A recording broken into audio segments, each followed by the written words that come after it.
Going to install this A129 Viofo dash cam with also a rear camera in a 2016 Cayenne 958.2, and I've got one of these, if you can see it, installed in another car, and I really like it. Do this again, so I'm going to hardwire it in here. I've already been checking this out, figuring out how I'm going to do it. So the first thing is to find a power supply that's switched, and that is the fuse for the rear view mirror dimmer. A good way to find a switched power supply is just take your tester and pull out fuses and put your probes on it, turn the ignition, and see which ones have power. So that's pretty straightforward. Okay, so I've already disassembled this a little bit.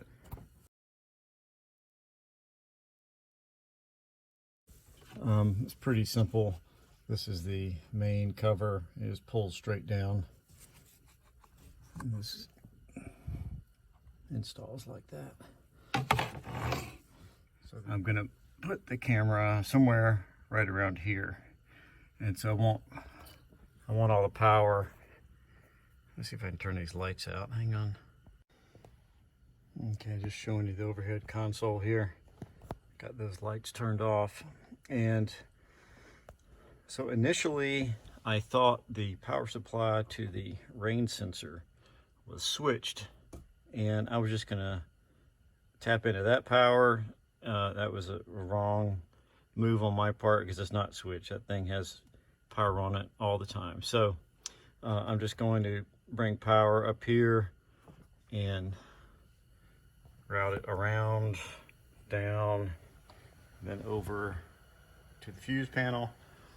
You can see I got the wire up here. Just want to get the length. I don't want it too short. And then I'm gonna go ahead and use the ground, since I already have that exposed, that brown wire right there. And I've got this hooked up to a little 12-volt tester right now.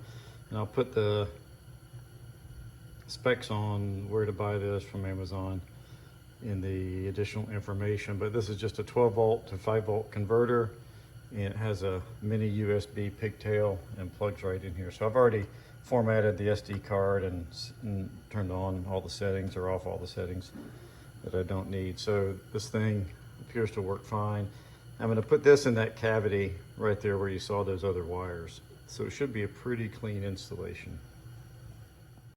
One thing I like to use when working with wires and splicing and cutting, these nice inline connectors that are combo shrink wrap and solder, and you put the various ends of the wires in there and put a heat gun on that middle solder piece, and it will melt and make a good connection. And they come in different sizes. The only issue is the last couple of times I've tried this, I could not get the little pellet to melt. So I'm gonna do a test and see if I can get this pellet to melt. Switch that off. Take focus that close. There we go. It's pretty good. Here's the setup for my fix. There you go. You just have to have a good setup for this. The insulation of the wire needs to run past a little colored band, and you need to overlap the aluminum, the copper wires in there so it gets a good connection. And then, of course, you can't just blow a heat gun up there. You're going to melt all kinds of stuff. So I'm going to have to put something behind that connection so I don't melt everything behind it. Scrap piece of sheet aluminum. It's like a roof flashing material. So I've got that up for a heat shield.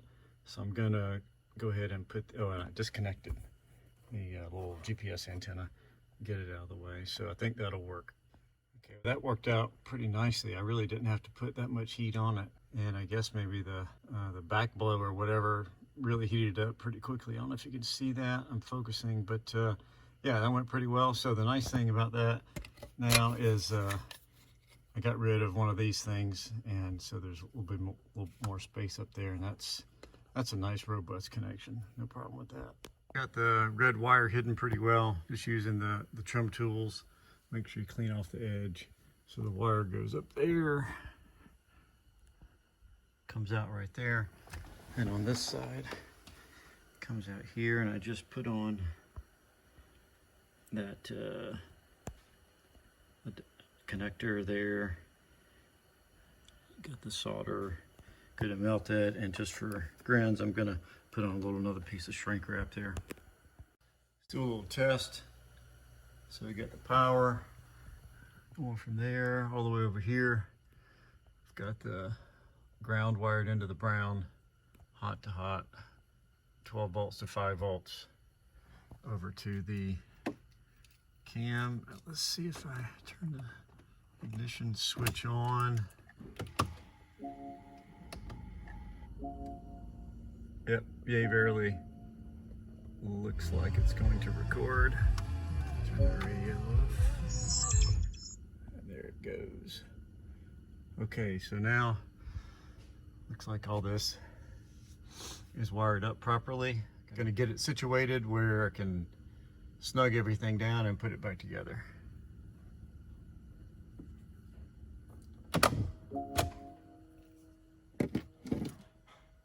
And with the power off, the dash cam turns off. All right, so got it all done here. Got the power coming from the left-hand side. Remember, coming around the trim there, and the ground is to the brown wire there. Got the little power supply with the yellow wire tie around it holding the USB cord, and here's the end of the USB, so the camera's going to go right there. So everything looks pretty good. I'm going to go ahead and snap it together. Okay, got it in.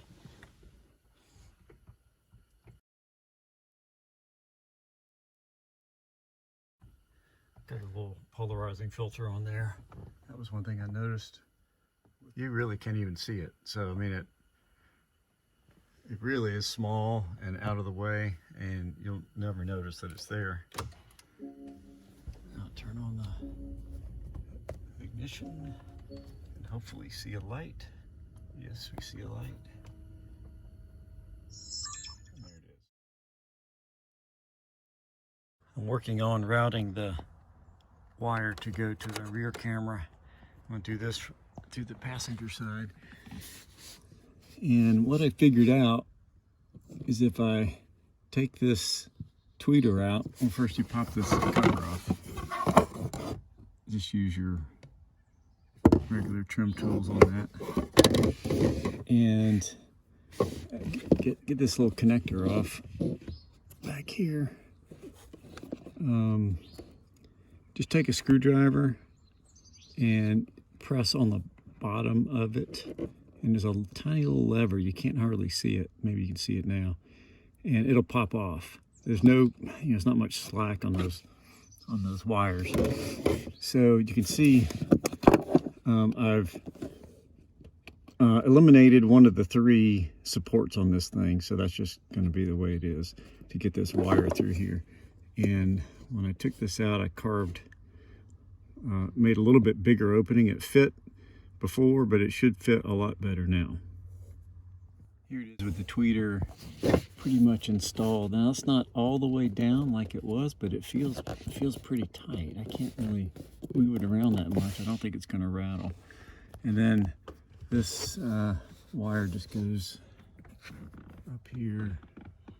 You can see, why is the sun? But it's hidden very well.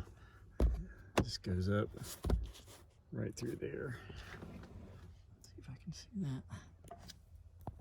Focus.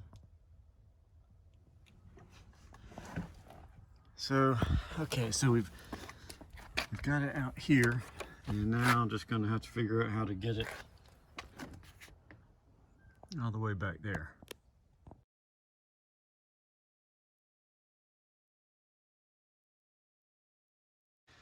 Here's the final product. And ran the other wire just inside this all the way through the back, and that, yeah, that's less than optimal back there, but that'll do for now.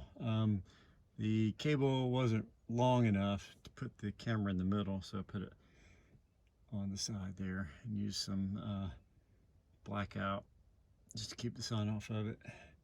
But the trouble with these hatches and cameras is you need slack for when the hatch opens if the camera is sitting on the hatch.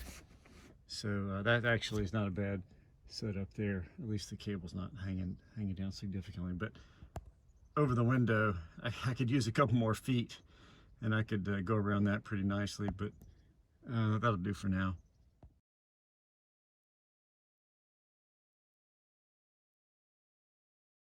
Here's a view from the back.